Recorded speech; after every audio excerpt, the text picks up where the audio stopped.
ಕೇಳಿರ್ತೀರಿ ಏನೋ ಹೇಳಿದ್ರಿ. ಹಲೋ, ಈಗ ರೀ ತಂದೆ ತಾಯಿ ನಾವು ಅವ್ಗೆ 1 ಲಕ್ಷ ರೂಪಾಯಿ ಪಗಾರ ಇರಲಿ 2 ಲಕ್ಷ ರೂಪಾಯಿ ಪಗಾರ ಇರಲಿ, ಅವ ಇದ್ರಾಗಿರ್ತಾನೆ ಈಗ ರೇಷನ್ ಕಾರ್ಡ್ನಾಗ. ತಂದೆ ತಾಯಿನ ಹೊರಗೆ ಹಾಕಿದ್ನಪ್ಪ ಅವ 10 ರೂಪಾಯಿನೂ ಕೊಡೋಂಗಿಲ್ಲ. ಆ ಟೈಮ್ನಾಗ ಏನು ಮಾಡ್ಬೇಕು ನಾವು? ಹೌದಲ್ರಿ? ಈಗ ಹಾಕಿ ಕೊಡಲಿಲ್ಲ ಅವ್ರು. ಈಗ ಎಷ್ಟೋ ತಂದೆ ತಾಯಿಗಳನ್ನ ವೃದ್ಧಾಶ್ರಮಕ್ಕೆ ಬಿಟ್ಬಿಟ್ರೆ ಮಕ್ಕಳು ಏನು ನೋಡೋದಿಲ್ಲ, ಏನು ಮಾಡೋದಿಲ್ಲ. ಈಗ ಆ ಟೈಮ್ನಾಗ ಏನು ಮಾಡ್ತೀರಿ ಸರ್? ಇದಕ್ಕೆ ಹೆಂಗೆ ಸಮಂಜಸ ಅನಿಸ್ತತಿ? ಹೌದಲ್ರಿ? ಹೌದಲ್ರಿ? ರದ್ದು ಮಾಡಬಹುದಾಗಿತ್ತು ನಿಮ್ಮ ಪ್ರಕಾರ? ಹೌದು. ಇಷ್ಟು ದಿನ ಕೊಟ್ಟೋದು ಬಂದು ಈಗ ಯಾಕೆ ಇದು ಇಷ್ಟು ವರ್ಷ ಬಿಟ್ಟು ಈಗ ಎಷ್ಟೋ ವರ್ಷದಿಂದ ಇದ್ದಂಥದ್ದು ಈಗ ಯಾಕೆ ಈ ನಮೂನಿ? ಅಂಥವ್ರು ಹುಡುಕಿ ತೆಗಿಲ್ರಿ.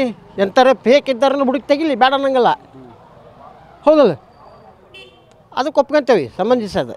ಹೌದ್ರೆ ಈಗ ಒಂದೇ ಮನೆಗಿನ 4 ಮಂದಿ 5 ಮಂದಿ ಅಣ್ಣ ತಮ್ಮಂದು ಇರ್ತಾರೆ, ಒಟ್ಟು BPL ಕಾರ್ಡ್ ಮಾಡ್ಕೊಂಡಿರ್ತಾರೆ.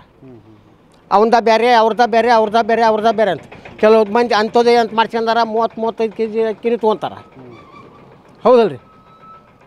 ನಿಮ್ಮ ಪ್ರಕಾರ ರದ್ದು ಮಾಡಬಾರ್ದು. ಏನು ಹೇಳ್ತೀರಿ ಸರ್ಕಾರಕ್ಕೆ? ಏನು ಹೇಳೋದ್ರಿ?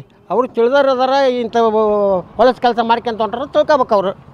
ಕೇಳಿರ್ತೀರಿ ಏನೋ ಹೇಳಿದ್ರಿ. ಹಲೋ, ಈಗ ರೀ ತಂದೆ ತಾಯಿ ನಾವು ಅವ್ಗೆ 1 ಲಕ್ಷ ರೂಪಾಯಿ ಪಗಾರ ಇರಲಿ 2 ಲಕ್ಷ ರೂಪಾಯಿ ಪಗಾರ ಇರಲಿ, ಅವ ಇದ್ರಾಗಿರ್ತಾನೆ ಈಗ ರೇಷನ್ ಕಾರ್ಡ್ನಾಗ. ತಂದೆ ತಾಯಿನ ಹೊರಗೆ ಹಾಕಿದ್ನಪ್ಪ ಅವ 10 ರೂಪಾಯಿನೂ ಕೊಡೋಂಗಿಲ್ಲ. ಆ ಟೈಮ್ನಾಗ ಏನು ಮಾಡ್ಬೇಕು ನಾವು? ಹೌದಲ್ರಿ? ಈಗ ಹಾಕಿ ಕೊಡಲಿಲ್ಲ ಅವ್ರು. ಈಗ ಎಷ್ಟೋ ತಂದೆ ತಾಯಿಗಳನ್ನ ವೃದ್ಧಾಶ್ರಮಕ್ಕೆ ಬಿಟ್ಬಿಟ್ರೆ ಮಕ್ಕಳು ಏನು ನೋಡೋದಿಲ್ಲ, ಏನು ಮಾಡೋದಿಲ್ಲ. ಈಗ ಆ ಟೈಮ್ನಾಗ ಏನು ಮಾಡ್ತೀರಿ ಸರ್? ಇದಕ್ಕೆ ಹೆಂಗೆ ಸಮಂಜಸ ಅನಿಸ್ತತಿ? ಹೌದಲ್ರಿ? ಹೌದಲ್ರಿ?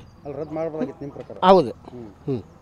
ಇಷ್ಟು ದಿನ ಕೊಟ್ಟೋದು ಬಂದು ಈಗ ಯಾಕೆ ಇದು ಇಷ್ಟು ವರ್ಷ ಬಿಟ್ಟು ಈಗ ಎಷ್ಟೋ ವರ್ಷದಿಂದ ಇದ್ದಂಥದ್ದು ಈಗ ಯಾಕೆ ಈ ನಮೂನಿ? ಅಂಥವ್ರು ಹುಡುಕಿ ತೆಗಿಲ್ರಿ. ಎಂಥರ ಫೇಕ್ ಇದ್ದಾರನ್ನು ಹುಡುಕಿ ತೆಗಿಲಿ, ಬೇಡ ಅನ್ನಂಗಿಲ್ಲ. ಹೌದಲ್ಲ? ಅದಕ್ಕೆ ಒಪ್ಕೊಂತೇವೆ, ಸಮಂಜಸದು. ಹೌದ್ರೆ ಈಗ ಒಂದೇ ಮನೆಗಿನ 4 ಮಂದಿ 5 ಮಂದಿ ಅಣ್ಣ ತಮ್ಮಂದು ಇರ್ತಾರೆ, ಒಟ್ಟು BPL ಕಾರ್ಡ್ ಮಾಡ್ಕೊಂಡಿರ್ತಾರೆ. ಅವಂದ ಬೇರೆ ಅವ್ರದ ಬೇರೆ ಅಂತ.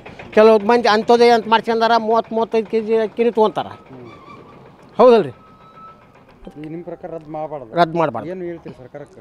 ಏನು ಹೇಳೋದ್ರಿ? ಅವ್ರು ತಿಳಿದವ್ರು ಅದಾರ, ಇಂಥ ಹೊಲಸು ಕೆಲಸ ಮಾಡ್ಕೊಂತ ಹೊಂಟಾರ, ತಿಳ್ಕೊಬೇಕು ಅವರು.